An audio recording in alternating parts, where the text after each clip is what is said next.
Welcome to USA Global TV and Radio, where our mission is to provide education, entertainment, hope, and inspiration. USA Global TV and Radio connects you with experts and audiences all around the world every single day to help you succeed in business and to live a richer life. Visit us at usaglobaltv.com to learn about career and life-changing training and mentoring programs like the Listening Mentor. Subscribe to our newsletter to stay informed about our special programs and offers. Discover how you can become a guest on one of our shows or a host or producer of a USA Global TV and Radio show of your very own. That's USA Global TV and Radio, where the doctor is always in.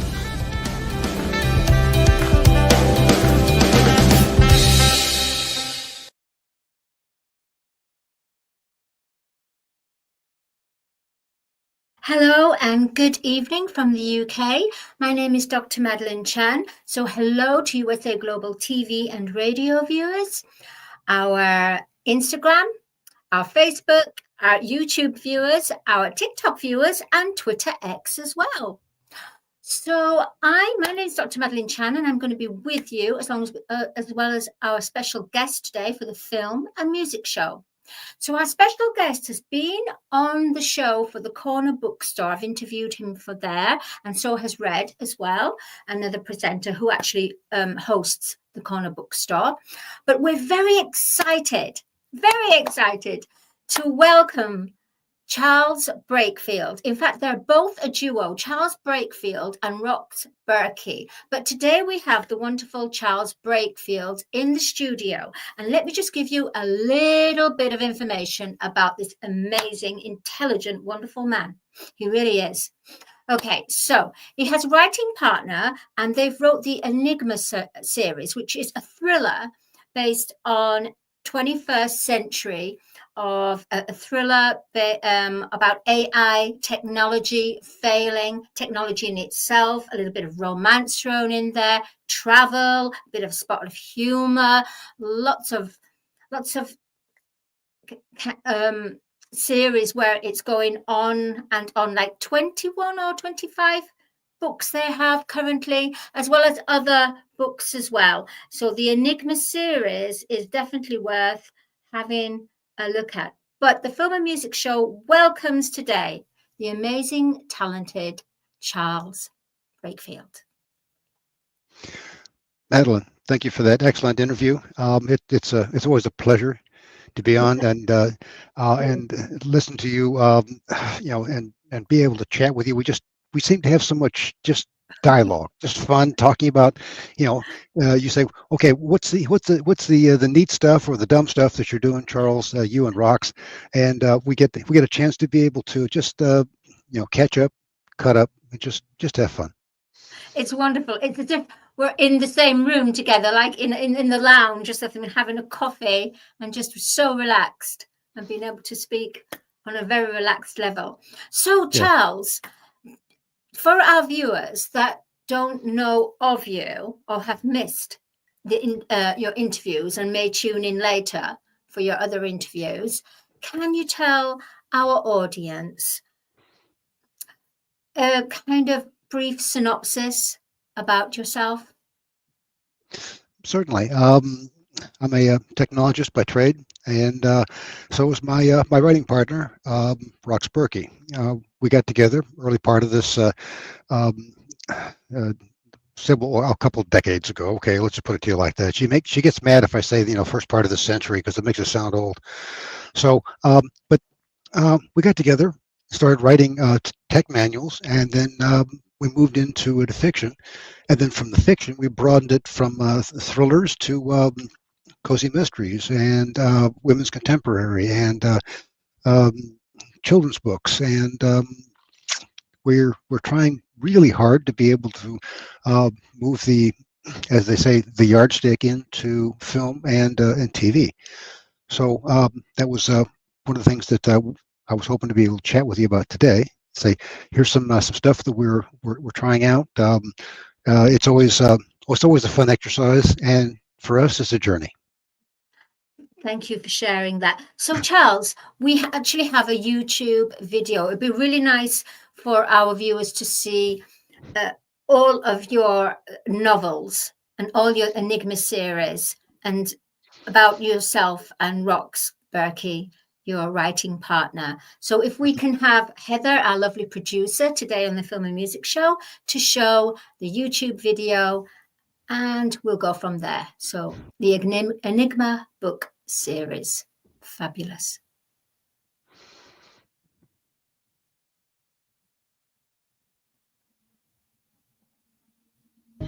Come here. The authors have asked us to do an overview of the Enigma book series, as told by you and me, Petra. I heard that. And I also heard about the part about getting wine afterwards.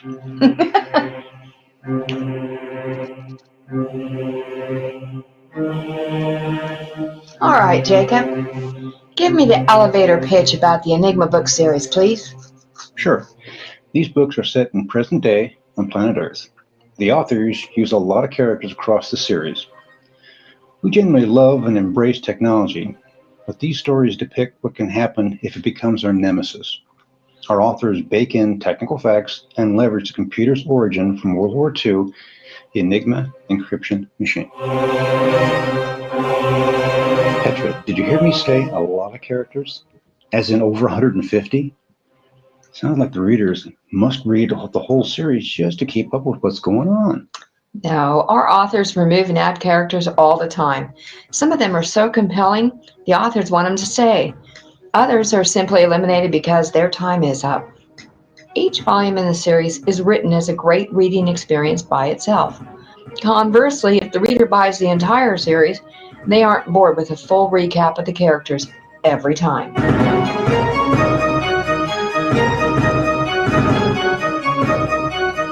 So, Jacob, how would you categorize our series? They sort of look sci-fi from the covers. Petra, you know the correct category for our stories is techno thrillers.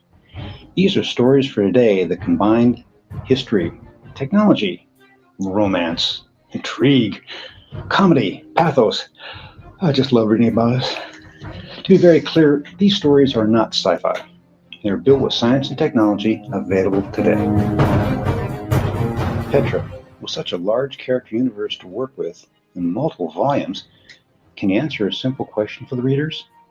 Why do our authors write? That's easy. Our authors are like most people.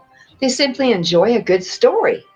You know, humans like cheering the good guys, despising the bad guys, hurting for the jilted lovers, laughing at the character antics, and enjoying justice being served. Breakfield and Burkey want to write stories that entertain readers with relevant contemporary subjects, but that also make them think and imagine.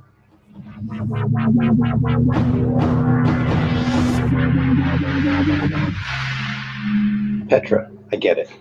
So can you give me a thumbnail sketch of the R group and the new group CATS, please? Of course. The R Group is the single most advanced information gathering organization on the planet. It's a family organization that has strong moral fiber. They provide services to the global intelligence community on a contract basis with their cutting-edge technology usage and analytics. Combined with that are the creative solution viewpoints behind the scenes. The R Group helped spawn another group called the Cyber Assassins Technology Services, or CATS, led by Julie, also known as Jack, my sister. Jacob, in leafing through these stories, readers will notice unusual acronyms. You want to comment on these? Sure. Breakfield and Berkey take on some complex technology concepts and make them easier for the reader to work with by using funny or absurd acronyms to prevent the story from getting bogged down with a bunch of techno-geek speak. One of our favorite characters, of course, is Ichabod, or the immersive, collaborative, associative, binary override deterministic system. Sheesh, what a mouthful. Ichabod is a supercomputer with artificial intelligence designed and continually improved by Dr. Quip and your buddy. Heck, even the reviewers liked Pop-Tarts. What a hoot.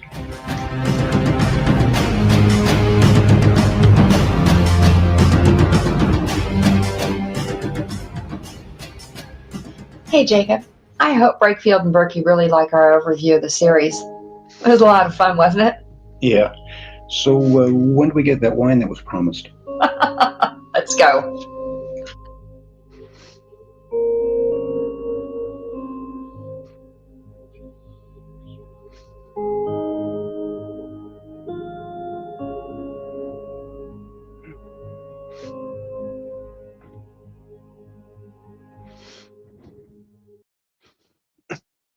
Well, how was that? Oh, Was that's that a wowzer. Yeah, I mean, it's as if I was actually watching, as if we were watching a film. It's incredible. It's a little bit kind of Matrix with a little bit of Marvel, super Marvel of, like the Captain America with the war and everything. And then, of course, it's incredible. That it's beautiful, beautiful. And the humor as well of explaining. That's fantastic. And our viewers can buy the Enigma series on Amazon, I believe. That's Amazon. correct, yes. And don't forget, as we've talked about in the past, Madeline, they're also available in Audible format. Oh, that's Audiobook. right, So, Charles. yeah, Yes. so anybody that's like, okay, yeah, it sounds good, but I don't have time to read. Boy, these things are great. You put them on, and your 2-hour jaunt to work will seem like 10 minutes. Yeah, I mean, I love Audible. You can just go into your own imagination as well, and yeah, oh, that's fantastic. So, what we're going to talk about today, however, Charles, is about a recent book that you wrote a couple of years ago that has received an award. I do believe we have a picture of the book and the award. So can you tell us a little bit more about this? What's the title of the book? What it's all about? An overview. The actual book is titled Planetary Survivors 2500, and it really has a star. It's called the kind of human or the being that survived this particular scenario, called an Amarok. And the funny story about that is that somebody sent this graphic and said, "Here, write me a story about it," and I couldn't stop. I bounced it off of Roxanne. We went back and forth on it, and we built this the short story. It's about 5,000 words, 5,000 to 7,000 words, and then it just kind of grew legs, and we put on a front end to it, and the people at Coverfly just like they look at it and went, "Wow, this is a nice science fiction," and it's sort of our first real effort to be able to try and compete in that particular arena, because it was science fiction, fantasy, short stories, and filmatic is where we saw it going, and that's where they wanted to be able to help evaluate it and consider it for further contest. So we got a nice little award here. Yeah, I know, shameless advertising, but there it is. Well done. Congratulations on that. So Amarok looks very mythological creature. Yeah. So with the fact that you had your Enigma series based on World War and moving forward to some present time, even on colonies on different planets. So with the Amarok, is that based in mythology time, or is it in present time, or on a different planet? Basically, it's on a different planet, and so it, what we postulated that it tucked away on a backwater star in the constellation of Aslanar, is just an ordinary planet called Hadar by the inhabitants that continued its orbit. Opportunistic colonists that were adaptive and opportunistic in their approach. They basically extracted all the resources from the planet, and when the planet stopped its rotation and the interfered with some of the dynamics that you expect from a planet, they loaded up and took off. And so the they're not very nice people. They're exploitive. They're what we would call ecological gangsters in modern times. But it's very much set in the future.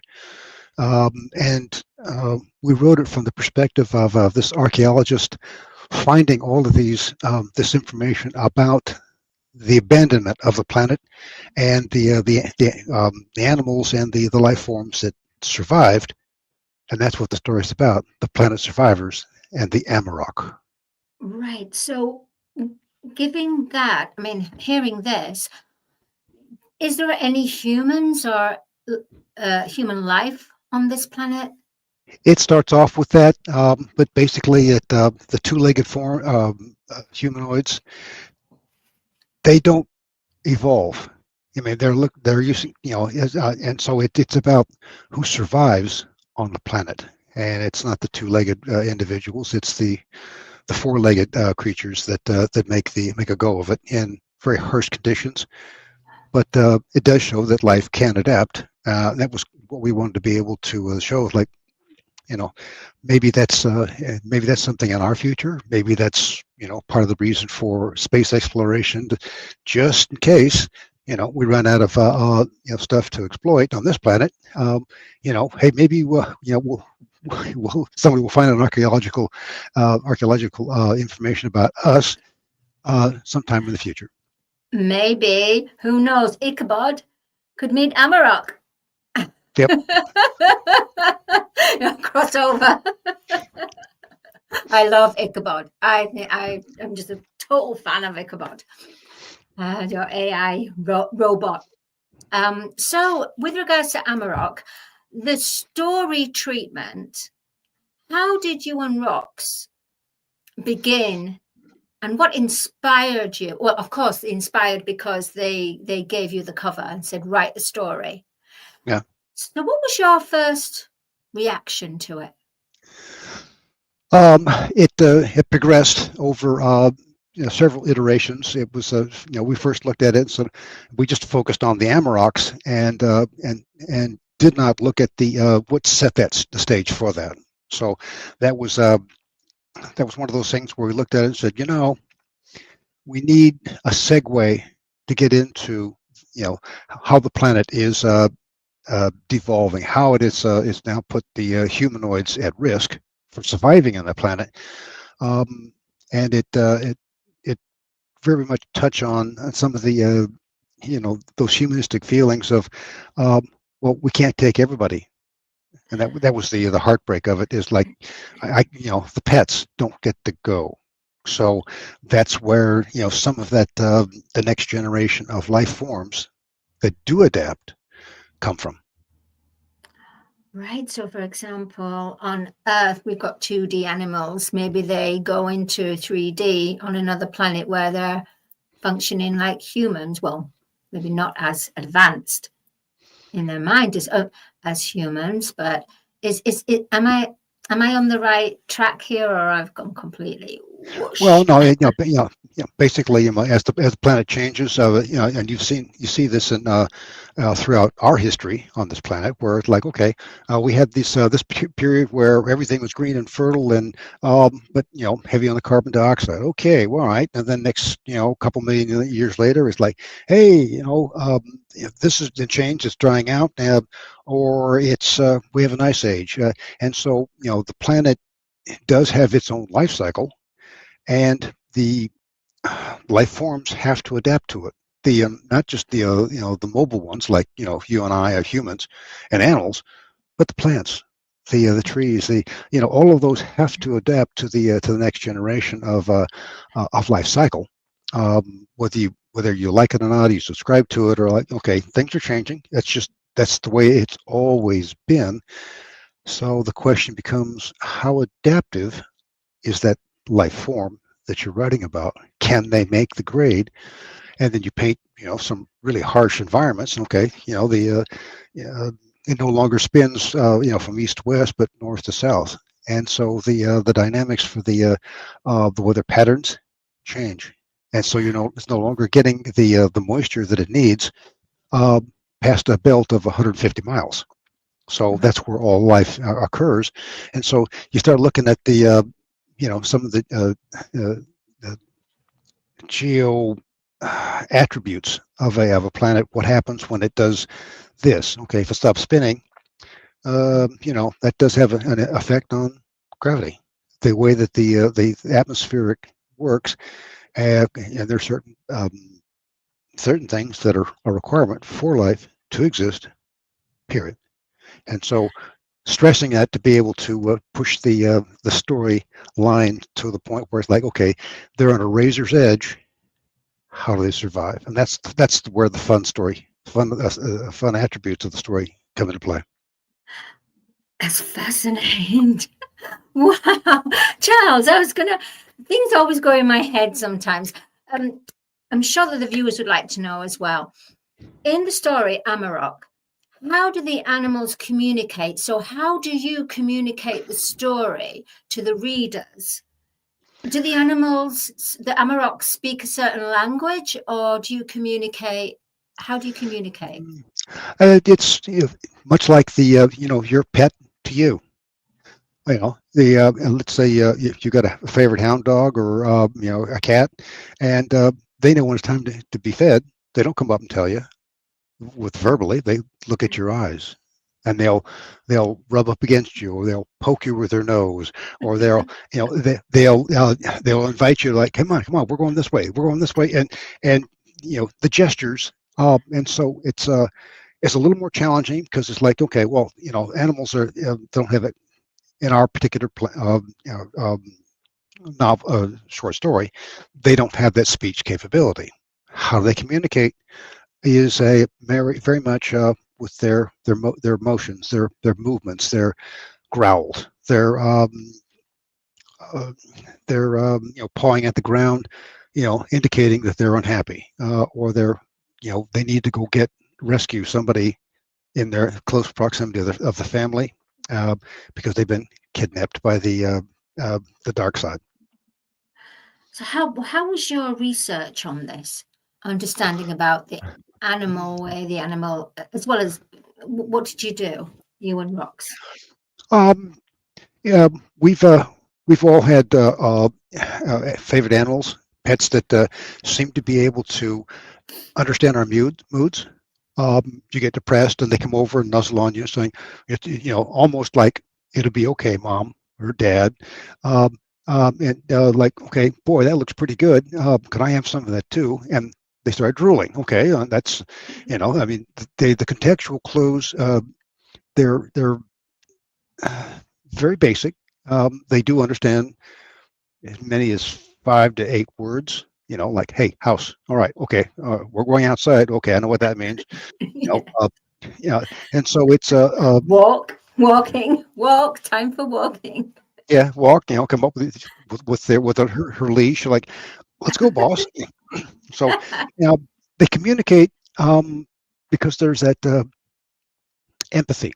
There's that understanding, not quite subliminal, and yet certainly not overt in the communication. So a lot of it just, what did you observe about the pets that you've had over your life? What do you observe about the pets that your parents had, or siblings, or neighbor down the street that's like, "Okay, look, I'm going to be out for 30 minutes shopping. Will you take care of my animal?" Okay. And so those are the kind of things where there's a bond there that you can write about. You can explore. And so it's no, they can't speak, but they can understand. And so that's sort of the challenge of conveying that without speaking, because it's kind of cheesy. "Oh, the dog said this." No. We can easily blame them, can't we? Humans will go, "Oh, it wasn't my fault. It was the dog's fault, or the cat's fault, or it was Lucy's fault, or something." Fantastic. Right, Charles, we're just going to go on to a quick break, and then we're going to come back and we're going to talk about taking the Enigma series and maybe even Amarok onto film, screen, sound, and vision. Okay. So we're just going to take a quick break. Okay. USA Global TV and Radio proudly presents Steve Klein Art at steveklein.art. My name is Steve Klein, born Manchester, England, 1953. My quest in my lifetime is to create artwork from my soul and the deepness within my wildest dreams and fantasies.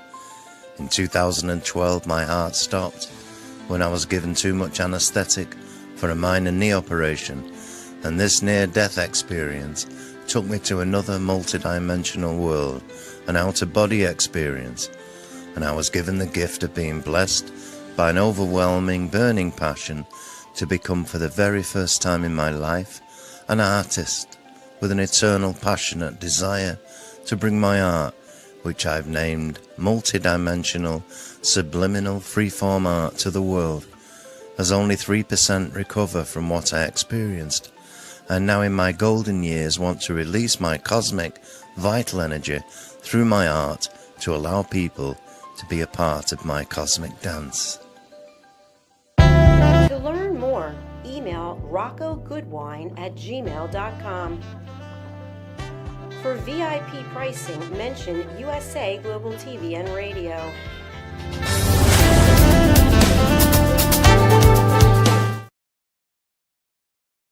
Hello and good evening, and welcome back to the second part of the Film and Music Show. On the Film and Music Show, we have the wonderfully talented Charles Breakfield, who is a 21st century thriller author of the Enigma series. And we're just going to be talking about his current project and how we're going to look at, he's going to explain to us the Enigma series. How many books have you written now, you and Rox, Charles, of the Enigma series? We're probably up at pretty close to 30 at this point. 30, so we've got a couple of different series, as I've indicated, and we like pushing the envelope for ourselves. We like, like, okay, let's don't give me the same old thing, give me better. And so the techno thrillers is where we started. We picked up cozy mysteries. We got invited to join a group of underground authors, and we get to write a cozy mystery set in the Magnolia Bluff arena of Central Texas. And it's there's one crime after another going on there. It's the our standard gag is that there's people just dying to get in there. With an staggering 150 characters, which sometimes you have to eliminate and introduce, because bringing 150 characters through each book, that's a lot. That's a lot of content. Well, not for each book. I mean, for the whole series. Oh, I mean, let's be fair. Yeah, sorry. Yeah. And so we might be like 8 to 15. I think the most we ever did was 15. That was in the book number 7 and 9, because the Cats team crossed over, and they were they're grittier novels because they're the people who have to go find out what's wrong with the cyber environment. That's probably a few too many. We had a couple of people went, I lost track of who's doing what and to whom, and so we actually put in a roster up front of the book to be able to say, okay, here's who this person is and where they fit into the storyline. And people said, thank you for putting that in there. Can you throttle back a little bit on the number of names that you come up with, because it's a little bit daunting to keep the story thread straight. So I like, point taken. Yeah. So go ahead. Yes. Sorry, Charles. So with the fact that they're on Audible now, the Enigma series, which of your novels would you and Rox think about putting it to screenplay into a movie, perhaps? I've often thought about that particular question. I would probably tend to look at, again, this is very, very difficult, because it's like, which one of your children do you like the best, kind of question, or which one of your grandchildren do you like best? Because it's like, well, it depends upon who's ticked me off today. But I would probably start with the Enigma Wraith, and that's book number 4. And the reason for that is because that the 4th book in the series was very lucky for George Lucas when he launched Star Wars. I thought, well, if it worked for him, why not us? Yes, absolutely. So with the Enigma, did you say Wraith? Wraith, yeah, Wraith. Wraith. So would that, for the viewers, would that be the beginning of the story? Would that make more sense? No, it's not the beginning of the story, but see, each one of the books is a standalone. And so you can read any one of them out of sequence and still enjoy the story. We put enough details in to be able to pull it forward. Yeah, that they're richer if you read them in sequence. But the Enigma Wraith spawns a lot of the follow-on discussions, a lot of the evolution of the characters. The R group grows, matures up to book number 12, which is where we capped it. And then they turned over the reins of the organization over to their offspring, and that's why it's called the Enigma heirs. They're the next generation of the R group. They've been raised, and some of that begins with the Enigma Wraith, book 4. Very interesting. Very.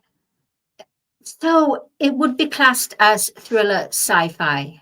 Is that right? Am I correct in this? It's technology, technical facts, I mean, and thrillers. And so we actually coined the phrase techno thrillers back in 2012, 2015, along that vicinity, because that's where we wanted the books to compete. They weren't sci-fi. They weren't murder mysteries, and so we kept agitating, asking for people, say, can't you have a category like this? And come to find out, there were several other authors clamoring for the same thing. As soon as they saw, okay, techno thrillers, well, duh, of course, we'll add it to the inventory of people to be able to compete with. That's phenomenal. Wow. Sorry, my mind is just going and in the way that with the movie, it's so the next stage, the next evolving for the Enigma series to go into a movie, maybe a trilogy even.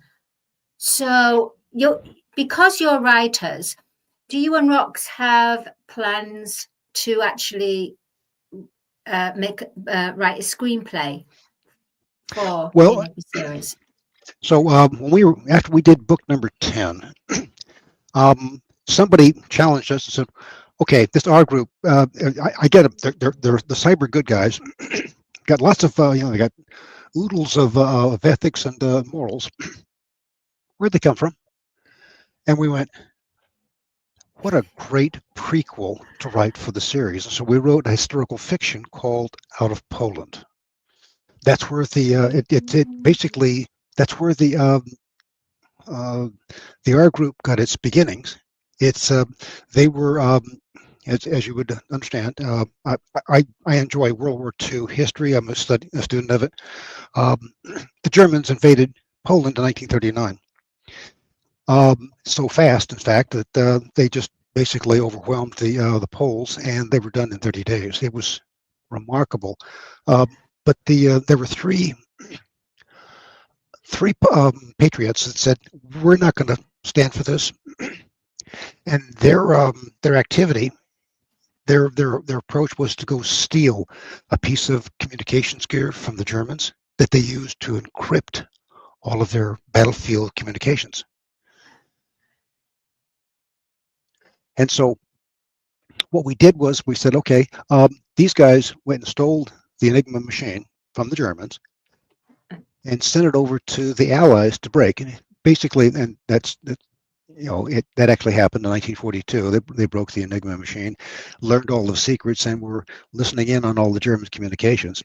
But they kept a copy, and they built their own information dynasty because they'd seen what the world was like without people fighting for justice, and that's what they've raised.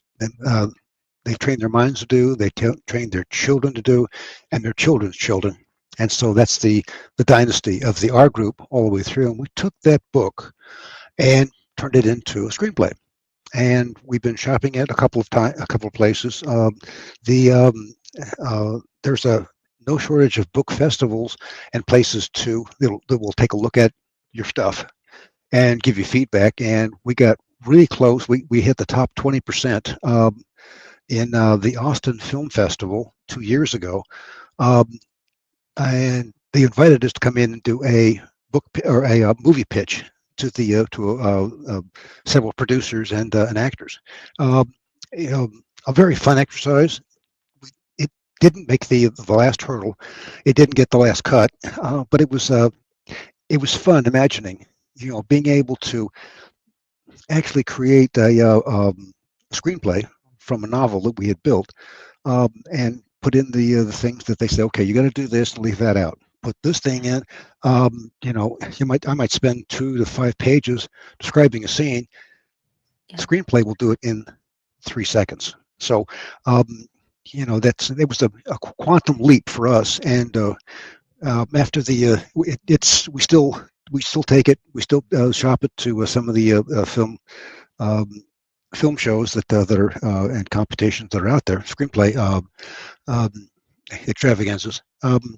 But it's always a work in progress, trying to make it just a little bit better, because what they tell you is like, if it doesn't make it the first time, do it the second time.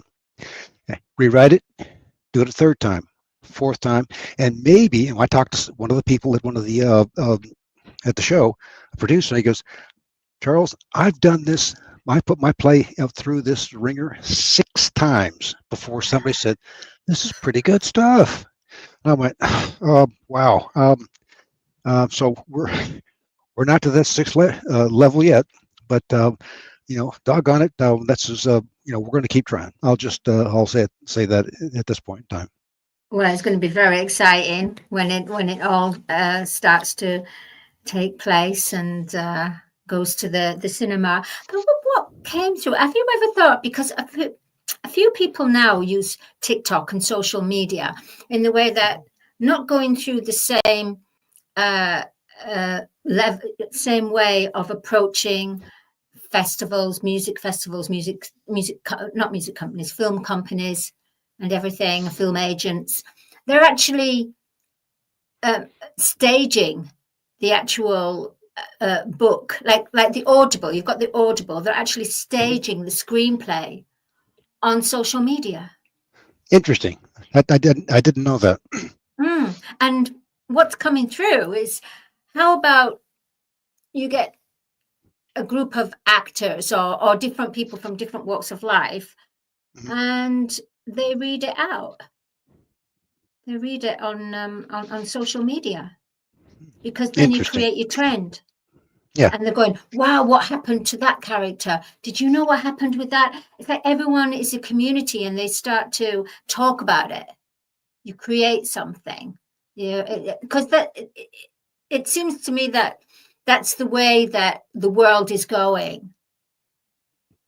Yeah, the movie business, as you'd understand, tremendously expensive, and it's so much so that it's like, and it's disappointing, from some of the places that, they, well, I need something that's not going to cost me $1 billion and fail at the box office. Okay, I can appreciate that more than you understand, but at the same time, if all you're doing is repackaging stuff that's already been sold, and you get another repeat, Jaws 5, Rocky 6, Star Wars 30, that tends to suggest that there's fear of looking at anything new. We're not going to do the same old. We make sure that we don't do that, because I've talked to readers who have said, I used to love so-and-so, but I could always tell you what the next book was going to be about, because it's always the same formula. And I'm like, that was very harsh criticism. I'm not going to say who the author was, because that wouldn't be fair. But it was, we took it to heart and said, okay, each one of these stories have got to be different. They have to have a different a format. There's a different threat, that's true, but it can't be same old. So we're gonna be on that side of the discussion all the time. Our stuff is, we try to make it as fresh as possible, and is unique, which means that it's really hard to compare it to something else Like, what is it like this? Well, no, it's not like that. It's like hardly anything you've ever seen before. Oh, okay. And that's almost a kiss to death when you say that. They go, well, I've got nothing to be able to pigeonhole it with, and what did that group make, and could I make that now off that? Like, this is probably not a conversation that's going to go very far at all. I'm sorry. Well, we're running out of time right now, Charles. I just want to say amazingly thank you to you and Rox and the Enigma series, and really looking forward to hearing about the Enigma series and going on screen. I can hear the audibles definitely on social media, parts of the audible. It's phenomenal. It's the best thing for it to be in an audible for many people, because they're just so busy.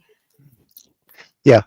I actually had somebody send me a note complaining that she lost a whole weekend because she couldn't put the audible down. She had listened to it the whole thing. That is phenomenal. Yeah, the kids didn't get fed. The dog didn't get let out. Nothing happened. She just listening to the audible, and she got chided for it. So somehow that was my fault. And she says, "Thank you. It was a great experience." So I had fun. Oh, that's wonderful that you were giving everyone, you and Rox are giving a lot of people that experience. So I just want to say thank you, Charles, for coming along on the Film and Music Show. Please do come back. In fact, when you do come back, I'm sure it's going to be about the actual script for the Enigma series from Wraith, starting from Wraith. Yeah, we can't but wonder. Yes, ma'am. Yeah. Thank you, Madalene. I appreciate being on. Yeah, and I'll see you next time. And thank you, Charles. Thank you. And if anybody wants to be in contact with Charles, you can contact him on the email authors. In fact, I'm going to let you, Charles, just say that. If anyone wants to contact. So you can use the email on the website. You can go out to enigmaseries.com and put your email in there and just say, hey, here's my email. Keep me apprised of all the stuff you guys are doing.